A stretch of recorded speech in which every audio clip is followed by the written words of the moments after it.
Alright, hey everybody. Just letting you know, like I said, I told you we'd take you along for the ride as we're building this bike. Here's Tom disassembling the basket case of a bike. Looks like we're getting pretty close to this one. He looks like he's unbolting the motor right now. This one here is the one we're going to go and take completely apart, restore. Let's check out the valves. How are they looking? Actually, everything looks pretty clean up there. So anyway, let me show you what I got going on over here with the other bike. And we have a table now. Bike jack. Got it a little cleaned up. I'm not going to worry too much about getting it spotless. I said this one we're just going to get it clean, get it good, get it running, you can go play. So I'm working on putting the airbox in. Got the chain, the gears, or chain sprockets. They're on their way. Got a clutch. Looks like some new cables, carburetor. They all should be here in another couple of days or so. I'll probably put them in next weekend. Alrighty. Hope you all enjoy, and we'll see you in a little bit when we make a little more progress. Alright guys, hey, I was gonna just show you something here. We ran into a little snag on the bike here. Because they've been sitting outside, there's a lot of corrosion and rust. And you can get you seeing here a little bit of it. Most of it's not a big deal. Like this shaft here is, shouldn't be rusty, but as long as it doesn't leak, I'm cool with it. The flywheel's good, but what I'm finding out is that inside these bolt holes is a little rusty and grimy. And this one here, and so I'm showing you what I'm doing to clean them up. Got a tap here, and I'm just running this tap down through the holes, and what that's doing is cleaning up and resharpening the threads. So you get that all the way through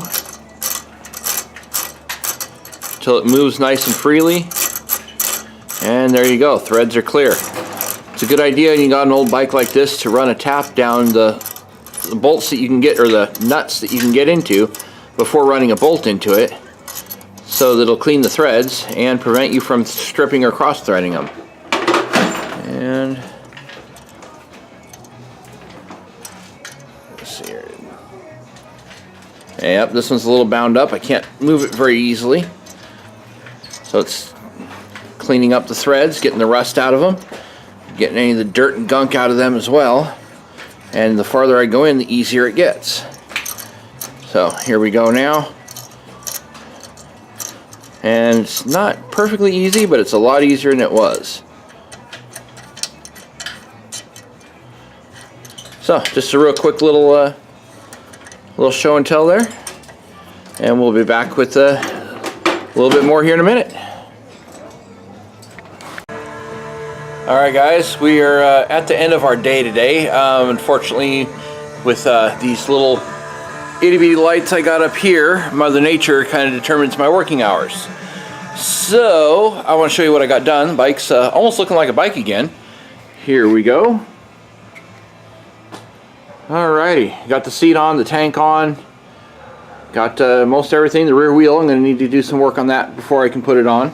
Sprocket, bearings, all that good stuff.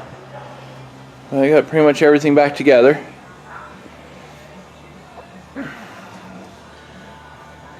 Got a carburetor coming, should be here next week. Got a clutch coming, got the gasket for the timing cover there coming. Got everything else. This bike here, my son struggled with it a bit. We got the rear tire off. We got most of the motor unbolted.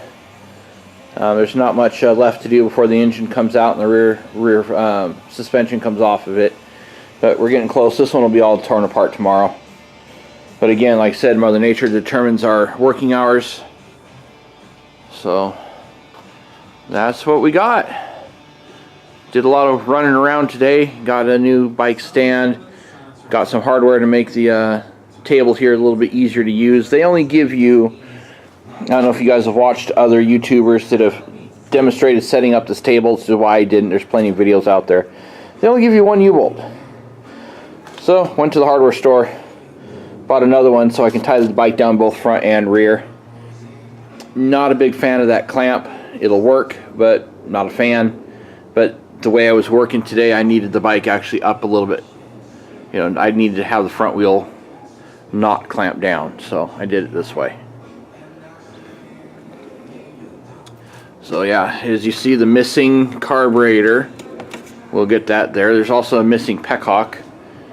It is, let's go around here. Yep, it's missing. I don't know if you guys can see that. It's pretty dark for me. I'm pretty sure it's dark for you guys. But there's the crate from the table of the lift.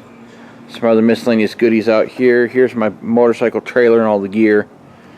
The sprocket's not bad, but I'm getting a new one. Bearings, they're done. They're gone. I can't even turn that one.